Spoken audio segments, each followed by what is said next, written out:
الحمد لله رب العالمين وصلى الله على سيدنا محمد وعلى آله وصحبه الطيبين الطاهرين اللهم علمنا ما جهلنا وذكرنا ما نسينا وزدنا علما ونعوذ بك من حال أهل النار اللهم واجعل نياتنا وأقوالنا وأفعالنا خالصة لوجهك الكريم. La louange est à Allah, le Seigneur des mondes, que Allah honore et élève davantage le rang de notre maître Muhammad sallallahu alayhi wa sallam et qu'il préserve sa communauté de ceux qu'il craint pour elle. Nous demandons à Allah qu'il nous fasse apprendre ce que nous ignorons, qu'il nous fasse nous rappeler ce que nous avons oublié et qu'il nous augmente en connaissance, et nous lui demandons de nous préserver de l'état des gens de l'enfer. Nous demandons à Allah qu'il fasse que nos intentions, nos actes et nos paroles soient accomplis sincèrement par recherche de son agrément. قال بيان أي العلوم أولى تحصيلا وأنه معرفة الله ورسوله. Donc le chapitre qu'on a commencé, qu'on va réviser donc, c'est l'indication de quelle science, quelle connaissance est-il prioritaire d'acquérir, et qu'il s'agit de la connaissance de Dieu et de son messager. Donc il y a deux parties. Un, qu'est-ce qu'il est prioritaire à apprendre comme connaissance, et deux, c'est que cette science prioritaire à acquérir, c'est la connaissance de Allah et de son messager alayhi salatu wassalam. قال الله تعالى فاعلم أنه لا إله إلا الله واستغفر لذنبك وللمؤمنين والمؤمنات. Donc dans Surat Muhammad, verset 19, Allah Ta'ala dit, ce qui signifie: sache qu'il n'est de Dieu que Dieu, et demande le pardon pour ton péché pour les croyants et les croyantes. Sache qu'il n'est de Dieu que Dieu, et demande le pardon pour ton péché et pour les croyants et les croyantes. Donc ça c'est le verset 19 de Surat Muhammad. قال الشيخ رحمه الله هذه الجملة من القرآن فيها إشارة إلى علمين علم التوحيد وعلم الفروع. Donc notre cheikh, que Dieu lui fasse miséricorde, Cheikh Abdullah, a dit cette phrase du Coran, donc Surat Muhammad verset 19, fait allusion à deux connaissances, deux sortes de connaissances. Cette phrase du Coran fait référence à deux sortes de connaissances. Un, la science du Tawhid, c'est-à-dire la science de la croyance en l'unicité de Dieu. La science du Tawhid, c'est-à-dire la science de la croyance en l'unicité de Dieu. Et deuxièmement, la science des ramifications ou des branches, qu'on appelle al-furu'. La science des ramifications ou des branches qu'on appelle al-furu'.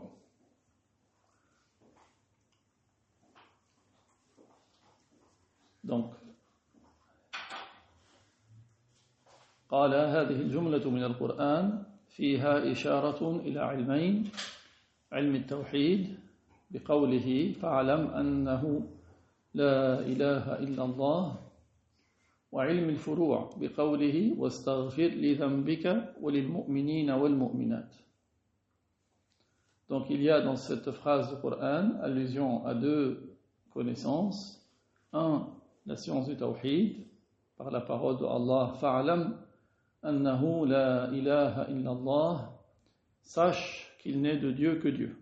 Donc ça c'est la référence à la croyance. C'est la première partie de la phrase. Sache qu'il n'est de Dieu que Dieu. وعلم الفروع بقوله واستغفر لذنبك وللمؤمنين والمؤمنات.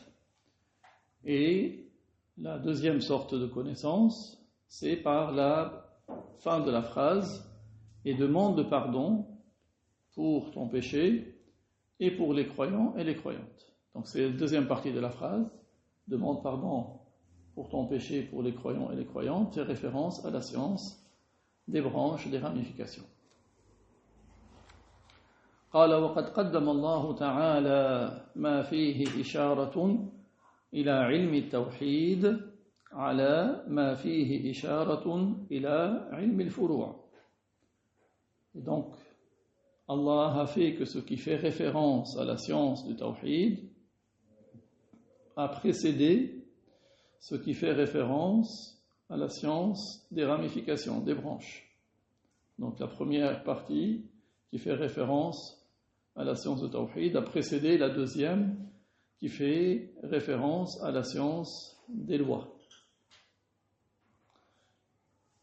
فعلمنا من ذلك أنه أي علم التوحيد أولى من علم الفروع.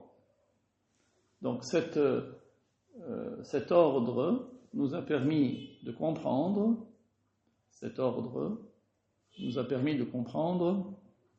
nous avons su à partir de cela que la science du Tawhid est prioritaire sur la science des ramifications, des branches. La science du Tawhid, la science de la croyance en l'unicité de Dieu, est prioritaire sur la science des ramifications, des branches. Comment est-ce que nous avons su cela? Parce que ce qui fait référence à la science du Tawhid a précédé ce qui fait référence à la science des lois. قال وهو أفضل العلوم وأعلاها وأشرفها وأولاها. Et il s'agit, puisque cette science du Tawhid, le Cheikh il dit, c'est la meilleure des sciences. La science du Tawhid, c'est la meilleure des sciences. C'est la plus élevée. C'est la meilleure des sciences, c'est la plus élevée. C'est la plus honorable et la plus prioritaire. C'est la meilleure des sciences, la plus élevée, la plus honorable et la plus prioritaire. قال وقد خص رسول الله صلى الله عليه وسلم نفسه بالترقي في هذا العلم فقال فوالله إني لأعلمكم بالله وأشدكم له خشية رواه البخاري. Et le messager de Allah sallallahu alayhi wa sallam, c'est lui-même nous a appris qu'il est distingué des autres et qu'il est spécifié par la grande maîtrise de cette science, par le fait qu'il se distingue des autres dans cette science.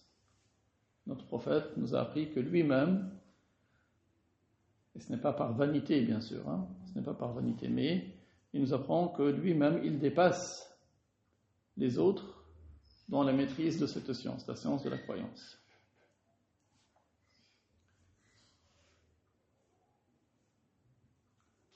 Puisqu'il dit dans le hadith rapporté par Al-Bukhari, ce qui signifie par Allah, donc il a juré par Allah, je suis celui d'entre vous qui connaît le plus Dieu, je suis celui d'entre vous qui connaît le plus Dieu et qui le craint le plus. Je suis celui d'entre vous qui connaît le plus Dieu et qui le craint le plus.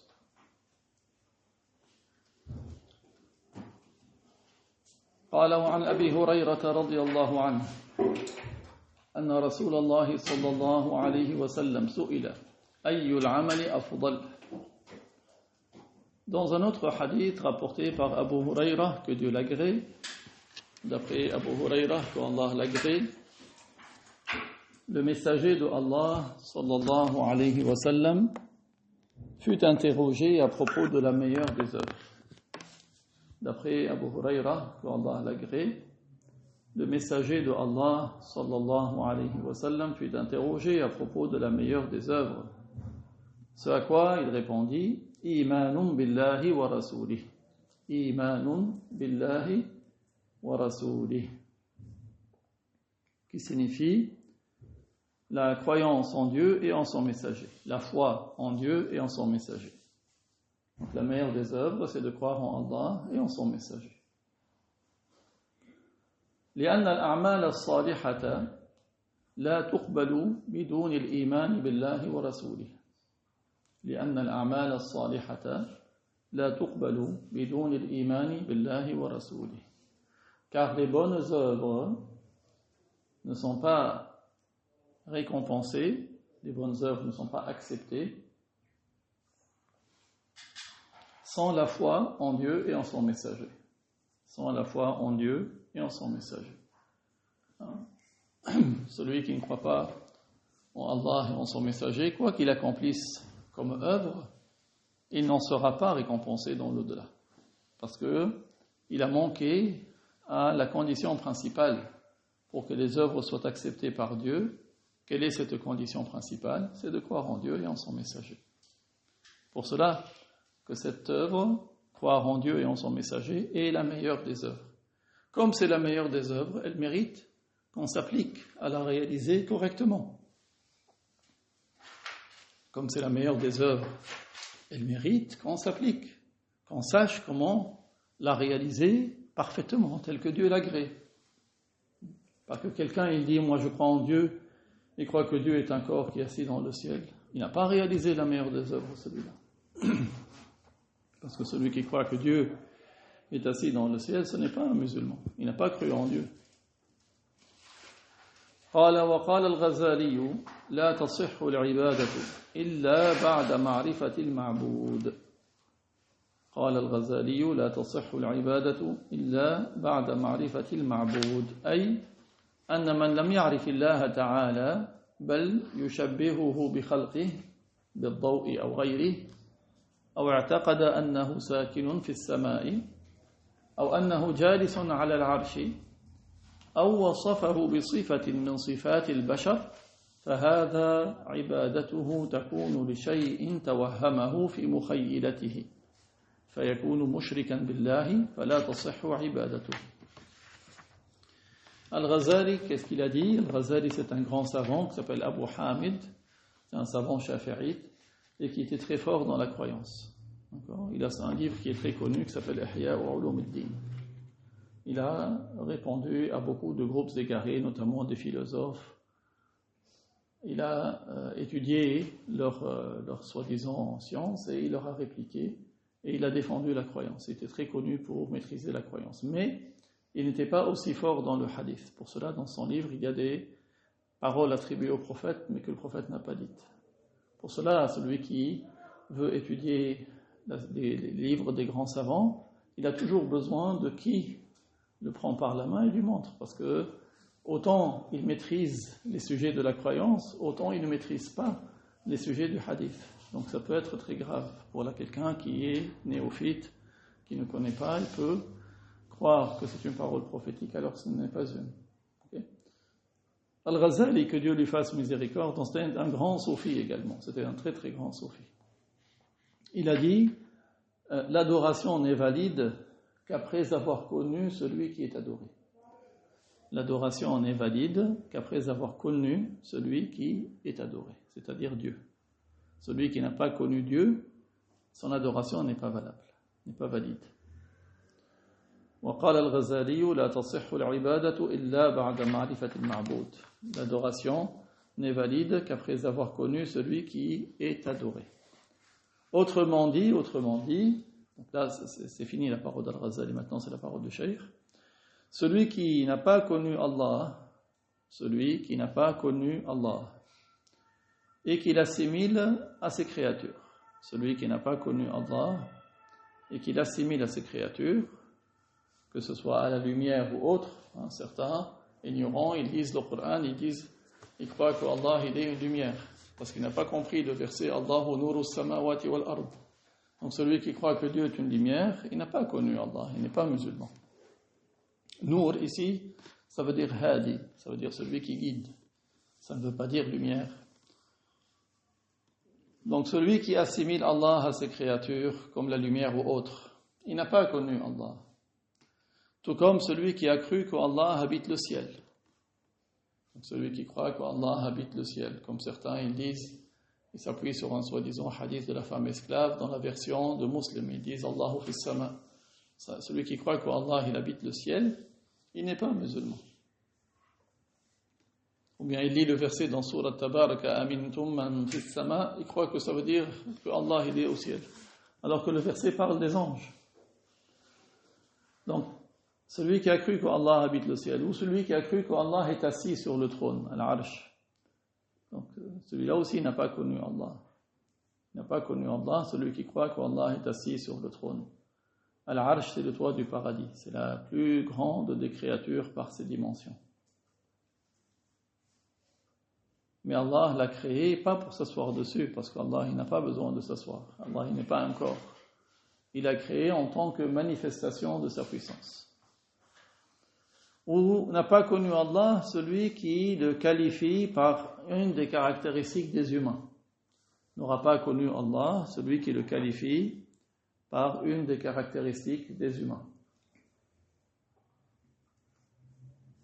Comme s'il dit qu'il est en mouvement ou immobile, ou qu'il monte, ou qu'il descend. Donc ce sont des caractéristiques des humains. Et celui qui attribue cela à Dieu, il n'a pas connu Allah. فَهَذَا عِبَادَتُهُ تَكُونُ لِشَيْءٍ تَوَهَّمَهُ فِي مُخَيِّلَتِهِ. Donc une telle personne, son adoration sera vouée à quelque chose qu'il s'est imaginé. Une telle personne, c'est-à-dire celle qui n'a pas connu Allah, son adoration, elle la fait, elle la voue pour quelque chose qu'elle s'est donné en illusion dans son imagination. Quelque chose qu'elle s'est donné en illusion dans son imagination. Et donc, celui qui imagine Allah, il devient associateur. Il aura attribué un associé à Dieu. Parce qu'il aura adoré autre que Dieu. Donc il aura attribué un associé à Dieu. Et son adoration n'est pas valide.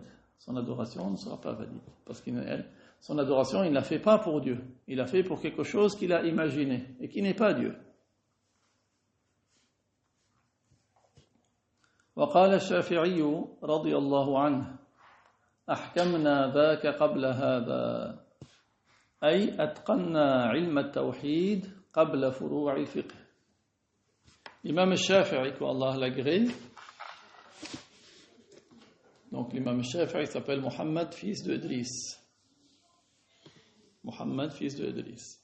Donc l'imam al-Shafi'i, qu'Allah l'agrée, a dit, nous avons maîtrisé cette science avant cette autre. Nous avons maîtrisé cette science, c'est-à-dire la science de la croyance. Avant cette autre, c'est-à-dire avant la science des lois. Nous avons maîtrisé cette science avant cette autre. C'est-à-dire nous avons maîtrisé la science du tawhid avant la science des lois du fiqh, des branches du fiqh.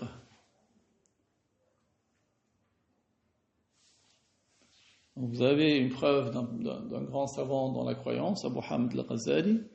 Vous avez la parole d'un imam des 4 écoles, al-Shafi'i. On va prendre notre imam. قال أبو حنيفة في الفقه الأبسط اعلم أن الفقه في الدين أفضل من الفقه في الأحكام. اعلم أن الفقه في الدين أفضل من الفقه في الأحكام.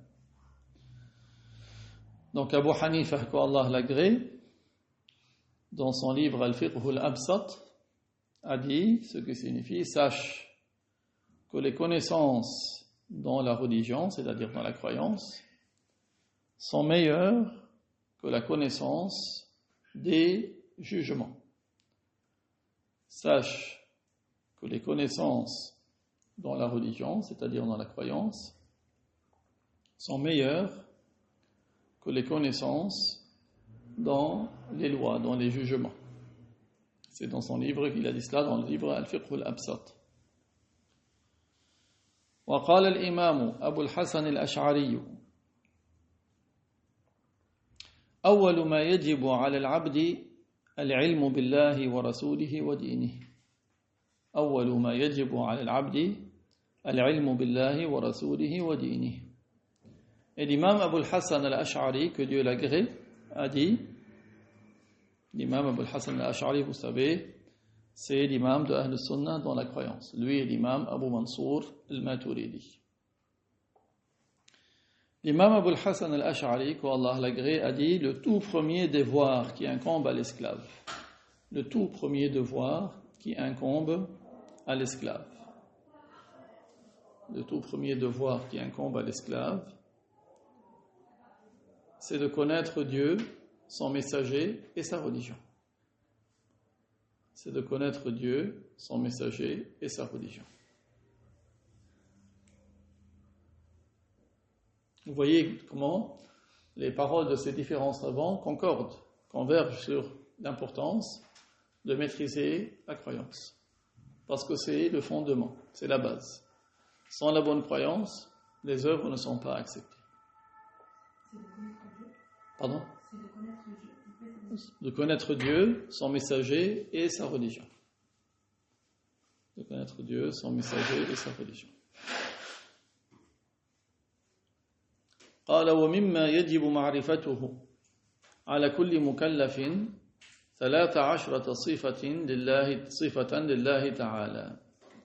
Et justement, dans ce cadre-là, vu l'importance de la maîtrise de la science de la croyance, parmi ce qu'il est un devoir de connaître, pour toute personne responsable,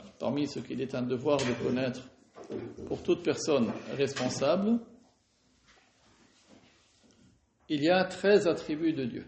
Parmi ce qu'il est un devoir de connaître, pour toute personne responsable, il y a 13 attributs de Dieu. Donc on a vu qu'il est important de connaître la croyance. La croyance est prioritaire sur les lois. Et dans les sujets de la croyance, il est un devoir de connaître 13 attributs de Dieu. قال ومما يجب معرفته على كل مكلف 13 صفة لله تعالى وهي الوجود والقدم والوحدانية والبقاء والقيام بالنفس والمخالفة للحوادث والقدرة والإرادة والعلم والحياة والسمع والبصر والكلام. Donc, quels sont ces 13 attributs qu'il est un devoir pour toute personne responsable de connaître? L'auteur les cite. Il dit l'existence. Donc, Dieu existe, il n'y a pas de doute à son existence. L'exemption de début, le fait qu'Allah il n'a pas de début à son existence, c'est-à-dire que son existence n'a pas été précédée d'une inexistence, il est de toute éternité. L'unicité, c'est-à-dire que Dieu n'a pas de second, n'a pas d'associé, n'a pas de fils, n'a pas de compagne, l'unicité. L'existence sans fin, ou l'exemption de fin, l'existence sans fin, ou l'exemption de fin, c'est-à-dire que l'existence de Dieu n'est pas interrompue, l'existence de Dieu n'a pas de fin, elle n'est pas suivie par un anéantissement. Le non-besoin, al-qiyamu bin-nafs, c'est-à-dire qu'Allah, son existence est propre à lui-même, elle est indépendante de toute substance, de tout endroit, il existe par lui-même, l'exemption de non-besoin. La non-ressemblance avec tout ce qui entre en existence, c'est-à-dire tout ce qui entre en existence, tout ce qui a un début, Allah ne lui ressemble pas. La puissance, Allah Ta'ala a pour attribut la puissance, et sa puissance n'est pas à l'aide d'organes, elle n'est pas à l'aide de muscles, elle n'est pas une puissance physique. La volonté, c'est-à-dire qu'Allah il a pour attribut un attribut par lequel il spécifie ce qui est possible selon la raison par certaines caractéristiques au lieu d'autres, par l'existence au lieu de l'inexistence, par un temps au lieu d'un autre, tout ça c'est par sa volonté. Allah Ta'ala dit وَمَا تَشَاءُونَ إِلَّا أَن يَشَاءَ اللَّهُ رَبُّ الْعَالَمِينَ. Et vous ne voulez que si Allah, le Seigneur des mondes, le veut.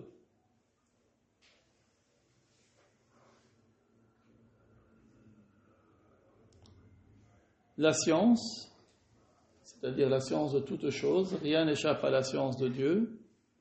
Il sait ce qui a eu lieu, ce qui a lieu et ce qui aura lieu.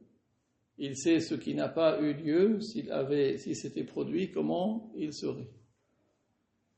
Une science unique qui n'augmente pas, ne diminue pas et ne change pas. La vie, mais sa vie n'est pas comme notre vie à nous. Nous, notre vie, elle est à l'aide de corps, de chair, d'âme, d'os, de sang. Et la vie, c'est c'est la condition pour avoir pour attribut la volonté et la science et la puissance. Celui qui n'est pas vivant, il n'est pas attribué de science, de puissance, de volonté. Et l'ouïe, la vue et la parole. L'ouïe, la vue et la parole. C'est-à-dire, Allah, il entend, il voit, il parle, mais pas comme nous. Il entend sans oreille, il voit sans yeux, et il parle sans que ce soit une langue arabe ou autre. L'ouïe, la vue et la parole. Donc voilà parmi les sujets de croyance que chaque personne responsable de ses actes doit connaître. قال ففي الفتاوى البزازية للبزاز الكردري ما نصه تعليم صفة الخالق مولانا جل جلاله للناس وبيان خصائص مذهب أهل السنة والجماعة من أهم الأمور. Donc dans les fatawa al-Bazzaziyya, donc c'est un livre qui s'appelle al-Fatawa al-Bazzaziyya, des fatwas Bazzaziyya relativement à leur auteur. Ce sont des fatwas relativement à l'auteur qui s'appelle al-Bazzaz al-Kardari. Al-Bazzaz al-Kardari. Donc, il a un livre de fatwa et c'est dans le tome 6 qu'il dit cela, tome 6, page 320. Donc, c'est un ensemble de volumes, plusieurs volumes, dans lesquels il y a les fatwas qu'il a donnés, les avis de science. Qu'est-ce qu'il a dit? Il a dit enseigner les attributs du Créateur, notre Seigneur, qu'il soit glorifié. Enseigner les attributs du Créateur, notre Seigneur, qu'il soit davantage glorifié. Enseigner les attributs du Créateur, notre Seigneur, qu'il soit glorifié. Enseigner aux gens les attributs du Créateur, notre Seigneur, qu'il soit glorifié.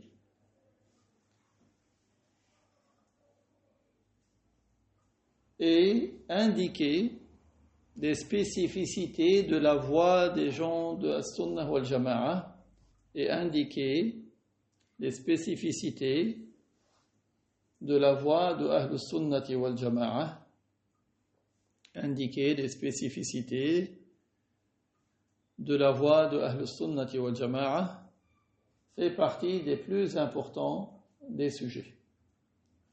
Mais ce n'est pas un sujet secondaire. Il dit que ça fait partie des plus importants des sujets. Rappelez-vous comment on a commencé le cours. On a commencé le cours par le verset Fa'alam annahu la ilaha illallah wastaghfir li dhanbika wa lil mu'minina wal mu'minat.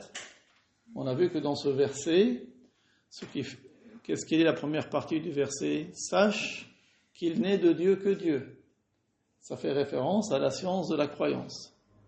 وَاسْتَغْفِرْ لِذَنْبِكَ وَلِلْمُؤْمِنِينَ وَالْمُؤْمِنَاتِ et demande le pardon pour ton péché et pour les croyants et les croyantes. Cela fait référence à la science des jugements, des lois. Aujourd'hui, beaucoup d'ignorants, qu'est-ce qu'ils te disent? Ils te disent, je veux apprendre la langue arabe.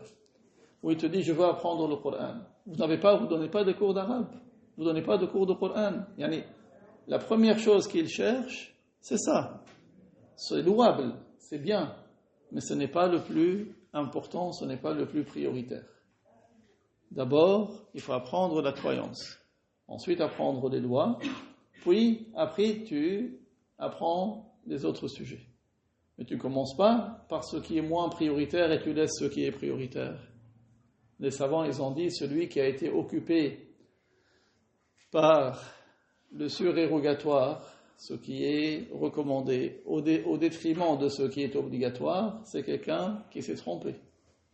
Et celui qui a été occupé par l'obligatoire, il n'a pas trouvé du temps pour ce qui est recommandé, il est excusé. Bien sûr, l'apprentissage de la langue arabe, l'apprentissage du Coran, ce n'est pas surérogatoire, c'est une obligation collective. Mais ce qui est une obligation personnelle, c'est d'apprendre les bases de la croyance et des lois.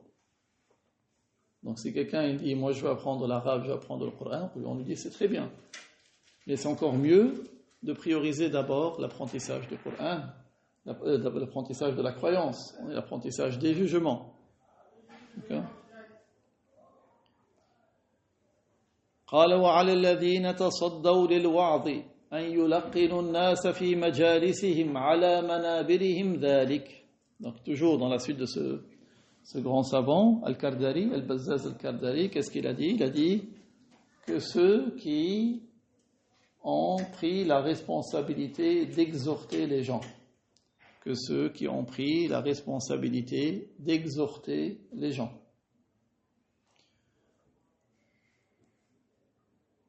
Enseignent à leur assistance, que ceux qui se sont positionnés pour exhorter les gens leur enseignent dans leurs assemblées,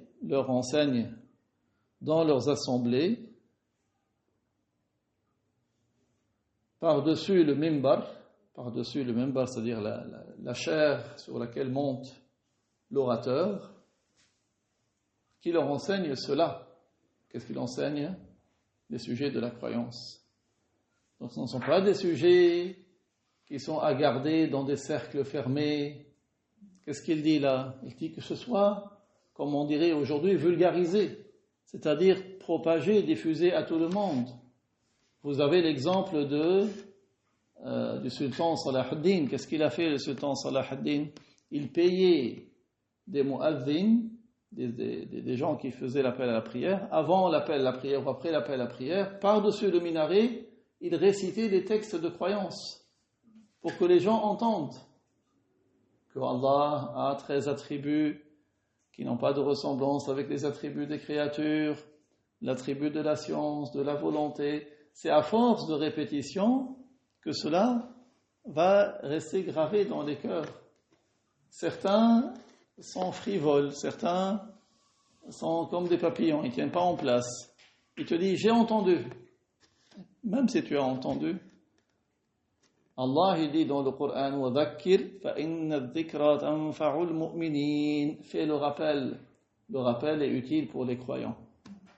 Et notre prophète, alayhi salatu wassalam, il a dit, لا يشبع مؤمن من خير يسمعه حتى يكون منتهاه الجنة. Un croyant ne se lasse pas d'un bien qu'il entend jusqu'à ce qu'il arrive au paradis. Donc, et nous, qu'est-ce qu'on fait dans la prière? On répète la Fatiha. Dans chaque rak'a, on répète la Fatiha. On fait plusieurs prières par jour. C'est comme ça. On répète, on espère arriver à l'autre bout. C'est comme si on est dans une traversée. Notre vie, on part d'un rivage pour atteindre l'autre. La naissance et la mort. On essaie de traverser en toute sécurité pour arriver sain et sauf de l'autre côté. Celui qui arrive de l'autre côté en étant musulman, il a tout gagné. Pieux, c'est encore mieux. Que Allah nous l'accorde. قال الله تعالى وذكر فإن الذكرى تنفع المؤمنين. C'est dans sourate Al-Dhariyat, verset numéro 55. Fais le rappel, car le rappel est profitable pour les croyants. Fais le rappel, car le rappel est profitable pour les croyants.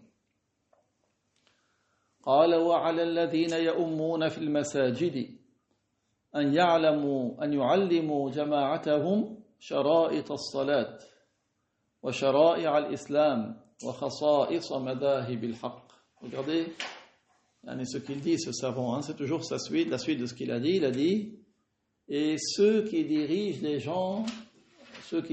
prières des gens dans les mosquées. Donc il parle des imams, celui qui dirige les 5 prières quotidiennes.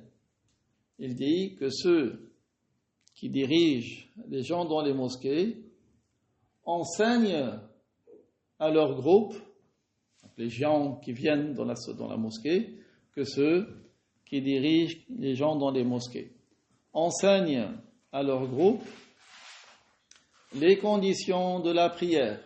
Donc, quand on dit les conditions, il ne veut pas dire uniquement les conditions de validité qui sont antérieures à la prière, mais il dit qu'il leur enseigne tout ce qui fait que la prière est valide et correcte. Qu'il leur enseigne les conditions de la prière, qu'il leur enseigne les conditions de l'islam, les règles de l'islam, c'est-à-dire qu'est-ce qui fait que la croyance est correcte, qu'est-ce qui annule la croyance, qu'est-ce qui fait sortir de l'islam. Donc qu'il leur enseigne également cela, et les particularités de la voie des gens de vérité, et les particularités de la voie des gens de la vérité, c'est-à-dire Ahl Sunnah wal Jama'a, qu'est-ce qui est spécifique à cette croyance? Qu'est-ce qui nous distingue des autres? Parce que si tu apprends qu'est-ce qui est correct et que tu apprends qu'est-ce qui est faux, tu vas être averti. Comme quelqu'un qui va apprendre le code de la route. Et c'est, voilà, feu vert, il avance, feu rouge, il s'arrête. Voilà, il faut apprendre ces choses-là pour qu'il puisse conduire sereinement. Donc que tu apprennes quelles sont les spécificités de la croyance des gens de la vérité, pour savoir qu'est-ce que tu mets dans ton cœur. قال وإذا علموا في جماعتهم مبتدعا أرشدوه. Il a dit, toujours c'est la suite de ce savant, Al-Bazzaz Al-Kardari, il a dit, s'ils prennent connaissance, c'est qui ils? Ce sont ceux qui dirigent les gens dans les mosquées. Regardez comment c'est important quand tu es responsable dans une mosquée, que tu saches qui est là. C'est pas, voilà, n'importe qui, il vient, peut-être qu'un il vient, il est en train de pourrir les gens et toi tu n'es pas au courant. Non, prends connaissance qu'il y a quelqu'un qui a une mauvaise croyance, un mauvais innovateur, alors qu'il le guide. Comme toi à la maison, est-ce que tu mets ta maison à la porte ouverte, n'importe qui il rentre? Non. À la mosquée aussi. Ouais, pourquoi chacun, quand il assume une responsabilité, il faut qu'il assume pleinement. Il ne faut pas qu'il y ait des trous dans la raquette, comme ils disent. S'il y a un trou dans le bateau, tout le monde va couler. Chacun est vigilant. Chacun, là où il se trouve, il est vigilant, il a une responsabilité. Il vérifie. Est-ce que celui-là qui est en train de parler, même s'il se fait passer pour quelqu'un de Ahl Sunnah wal Jama'a, est-ce que son comportement est correct ou ce n'est pas correct? Si ce n'est pas correct, j'alerte tout de suite. Est-ce que son comportement est conforme à notre apprentissage? On ne fait pas comme les Yahoud. Les Yahoud, ils se cachaient les uns les autres leurs défauts. كانوا لا يتناهون عن منكر فعلوه لبئس ما كانوا يفعلون. Allah les a blâmés. C'est pas du copinage ici, c'est pas parce que c'est ton copain, il fait des bêtises, alors tu fermes les yeux, tu le couvres. Tu dis non, il t'a dit ne dis à personne. Je dis, ne dis à personne, c'est quoi ça? S'il fait des bêtises, je dis à personne, non, je te dénonce. Si chacun il dit tu dis à personne, c'est pas du cas, c'est le secret de Polichinelle. Les dégâts sont partout et tout le monde est au courant, sauf ceux qui doivent être au courant ne sont pas au courant. Ça, c'est pas bon, ça. C'est une responsabilité. Au jour du jugement, tu seras interrogé. Quel est ton objectif, n'est-ce pas? Ton objectif, c'est de faire des devoirs et d'éviter les interdits. Et là, tu es en train de trahir. Si tu caches la misère, tu caches ce qui doit être blâmable et arrêté, tu es en train de trahir. Il ne faut pas. Tu dois dénoncer le faux. Parce que les dégâts vont se propager. Après, qu'est-ce que tu vas faire? وَإِذَا عَلِمُوا فِي جَمَاعَتِهِمْ مُبْتَدِعًا أَرْشَدُوهُ. S'ils prennent connaissance qu'il y a dans leur groupe un mauvais innovateur, alors ils le guident. Au début, on lui donne sa chance. On lui conseille. Ça va pas, mais voilà. Moi, je te conseille, tu fais ça. Mais s'il persiste, 5 ans, 8 ans, 10 ans, وَإِنْ كَانَ دَاعِيًا إِلَى بِدْعَتِهِ مَنَعُوهُ. Si en plus c'est quelqu'un qui appelle les gens à le suivre dans sa mauvaise innovation. Parce que parfois tu as un mauvais innovateur qui le garde pour lui. Parfois tu as un mauvais innovateur qui cherche des gens à appâter pour comme lui. Ça devient un club. Ça y est, il cherche les vocations, des gens comme lui.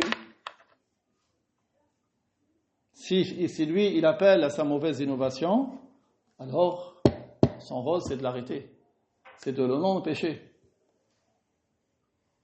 وَإِنْ لَمْ يَقْدِرُوا رَفَعُوا الْأَمْرَ إِلَى الْحُكَّامِ حَتَّى يُجْلُوهُ عَنِ الْبَلْدَةِ إِنْ لَمْ يَمْتَنِعَ.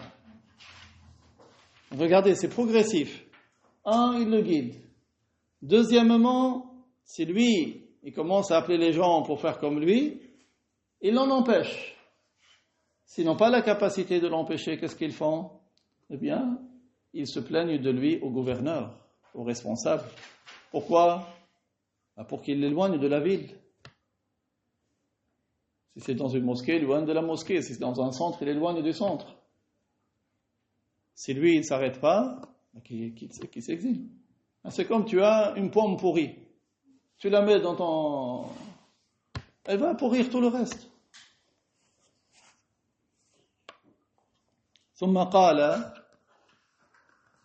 الزاهد يعني الزاهد الصفار يجب إكفار القدرية أي المعتزلة في نفيهم كون الشر بخلق الله تعالى وفي دعواهم أن كل فاعل خالق فعل نفسه. Puis il a dit, donc c'est toujours le même savant dans le Fatawa al-Bazzaziyya, al-Bazzaz al-Kardari. Il rapporte la parole d'un savant qui s'appelle Az-Zahid al-Saffar. Az-Zahid al-Saffar a dit, il est un devoir de déclarer mécréants les qadarites.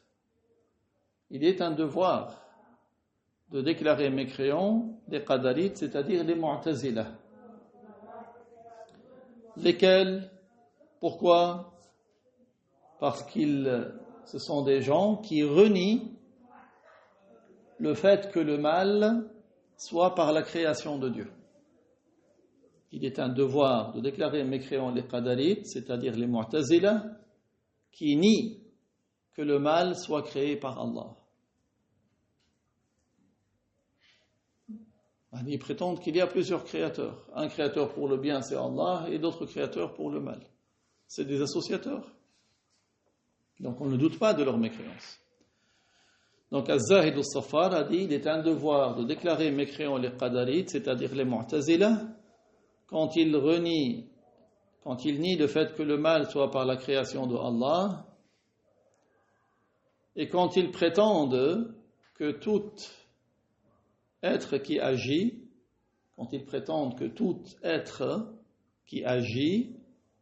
est le créateur de son propre acte. Ils prétendent que tout être qui agit, qui a des actes, c'est lui qui crée ses propres actes. Et selon eux, la moustique crée des battements de ses ailes. Le moustique crée des battements de ses ailes. L'araignée, selon eux, c'est elle qui crée sa toile. Selon eux, c'est l'homme qui crée ses idées, son intention. Ils ont prétendu qu'il y a des milliards et des milliards de créateurs.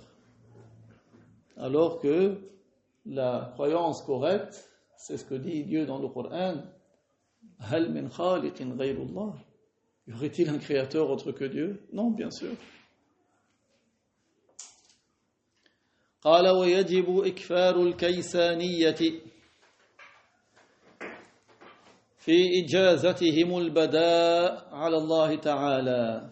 Il a dit, il est un devoir de déclarer mécréants al-Kaysaniyah, c'est un autre groupe égaré, peut-être aujourd'hui on n'entend pas du tout parler, autant les Mu'tazila on les étudie, les Kaysaniyah, peut-être beaucoup de gens n'entendent pas parler des Kaysaniyah. Qu'est-ce qu'ils ont prétendu ces gens-là? Ils ont prétendu qu'il était possible que Dieu prenne connaissance de choses qu'il ne savait pas. Ils prétendent que Dieu, c'est possible qu'il prenne connaissance de choses qu'il ignorait. Bien sûr, attribuer l'ignorance à Dieu est un rabaissement de Dieu, c'est une mécréance.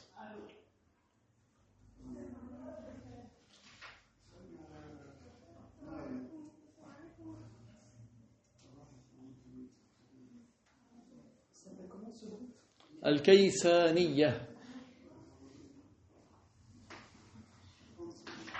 ثم قال وأحكام هؤلاء أحكام المرتدين. Puis l'auteur, que Dieu lui fasse miséricorde, a dit, le jugement de ces gens-là, c'est le jugement des apostats. C'est-à-dire les Mu'tazila. Les Mu'tazila et aussi bien les Mu'tazila que les Kaysaniyah, leur jugement, c'est que ce sont des apostats. Non, pas forcément. ثم قال ويجب إكفار الخوارج في إكفارهم جميع الأمة سواهم. ثم قال ويجب إكفار الخوارج في إكفارهم جميع الأمة سواهم. Puis il a dit, il est un devoir de déclarer mécréants les Khawarij en raison de leur déclaration de mécréance de la totalité de la communauté autre qu'eux. Donc c'est toujours, on a dit, dans Al-Fatawa Al-Bazzaziyah, il est un devoir de déclarer mécréants les Khawarij qui déclarent mécréants toute la communauté d'autres qu'eux. Qui déclarent mécréants toute la communauté d'autres qu'eux.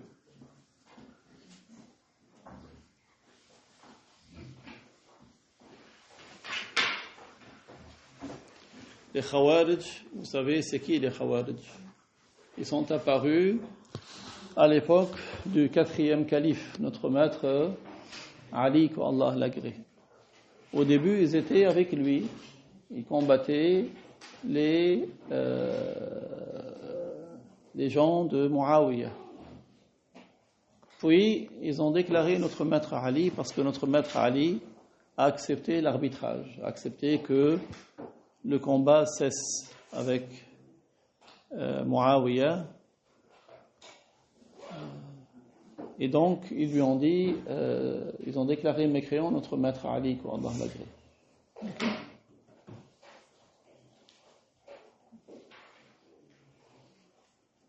Et les Khawarij déclarent mécréant toute la communauté. Donc, c'est leur spécificité. Inch'Allah, nous poursuivrons sur ce cours une autre fois. Wallahu ta'ala a'lam wa ahkam. Et nous allons